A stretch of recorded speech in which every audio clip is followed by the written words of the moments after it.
أعوذ بالله من الشيطان الرجيم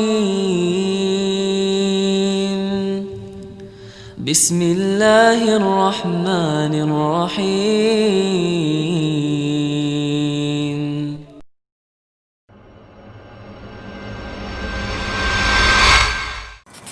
Ada penjelasan hukum fikih juga sini tentang tata cara mandi junub. Ini harusnya setiap muslim dan muslimah memperhatikan tentang cara-caranya. Yang pertama kata beliau, orang yang mandi mencuci kedua telapak tangannya 3 kali. Ya, seperti kalau kita mau wudhu, telapak tangan saja 3 kali dicuci. Ini sebagian ulama mengatakan hikmahnya adalah kemungkinan dia pada saat biologis mungkin memegang kemaluan pasangannya, mungkin menyentuh benda-benda atau haram, sesuatu yang dianggap kotor, maka dia mencucinya. Kemudian yang kedua, mencuci kemaluan dari depan dan belakang secara baik dengan menggunakan tangan kiri. Ini tentu kenapa dikatakan tangan kiri, karena Nabi SAW tidak menggunakan tangan kanan dalam cebok atau membersihkan diri. Itu dijelaskan dalam hadis Bukhari yang lain. Aisyah berkata radhiyallahu anha, Nabi SAW tidak menggunakan tangan kanan kecuali kepada hajat-hajat yang baik, dan tangan kiri beliau gunakan untuk membersihkan kemaluannya. Kemudian yang ketiga, berwudu sebagaimana wudu untuk sholat, dengan catatan tetap menjaga wudu dari perkara yang membatalkannya dan tidak menyentuh kemaluan dengan tangan manapun. Jadi artinya mencuci telapak tangan, membersihkan kemaluan sampai bersih, kita mau pakai sabun juga lebih bagus ya. Sampai udah bersih benar-benar lalu kita wudu. Kemudian setelah wudu seperti wudu sholat, yang keempat menyela-nyela rambut dengan jari-jari sebanyak 3 kali.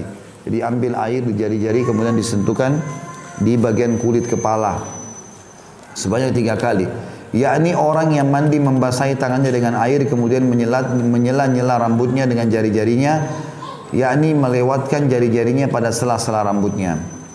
Yang kelima, mengguyurkan 3 cidukan air sepenuh 2 telapak tangan. Kalau kita 1 timba sekarang, shower juga tentu sudah masuk, ke atas kepala hingga kulit kepala basah dengan sempurna. Kalau dalam sebuah riwayat dikatakan Nabi SAW mengguyur setelah memegang bagian sisi kanan kepala sehingga terasa di kulit kepala airnya, maka mengguyur sebelah kanan bagian tubuh 3 kali, baru kemudian mengguyur sisi kiri dan seluruh tubuh.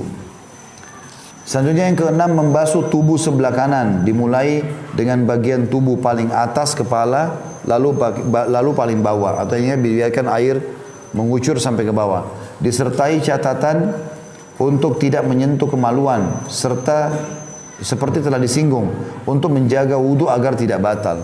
Karena wudu tadi yang dipakai itu boleh dipakai sholat setelahnya, asal tidak batal. Tapi kalau setelah kita wudu, lalu kita mandi, lalu kita pakai sabun lagi, diletakkan di kemaluan tersentuh, maka batal wudu yang awal. Nanti kalau mau sholat dia harus wudu lagi. Yang ketujuh, membasuh tubuh sebelah kiri, dimulai dengan bagian tubuh paling atas, kemudian paling bawah. Kedelapan, membasuh tubuh dengan air secara baik, artinya semua kena ya sela-sela tubuh. Dan yang terakhir, yang kesembilan adalah disertai catatan agar memperhatikan untuk mencuci ketiak, pusar dan belakang lutut. Ya. Ini tempat-tempat yang kadang-kadang tidak kena air, maka digosok di bagian ketiak.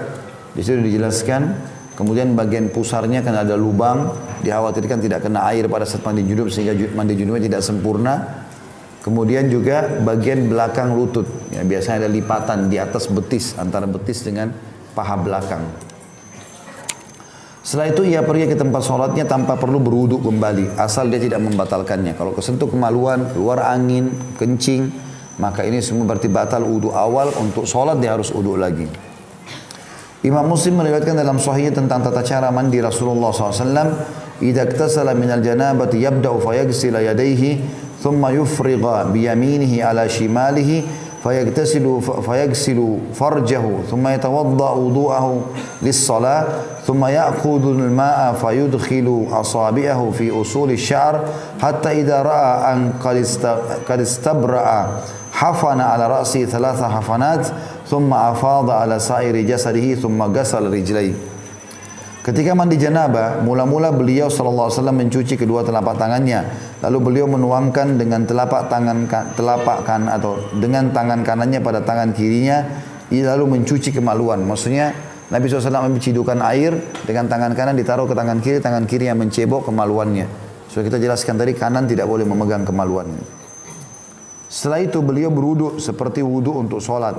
Kemudian mengambil air lalu memasukkan jari-jarinya pada akar-akar rambut hingga ketika merasa bahwa beliau sudah menyempurnakannya, maka beliau menciduk 3 kali cidukan dengan kedua telapak tangan untuk diguyurkan pada kepalanya, lalu mengguyur seluruh tubuhnya, lantas membasuh kedua kakinya.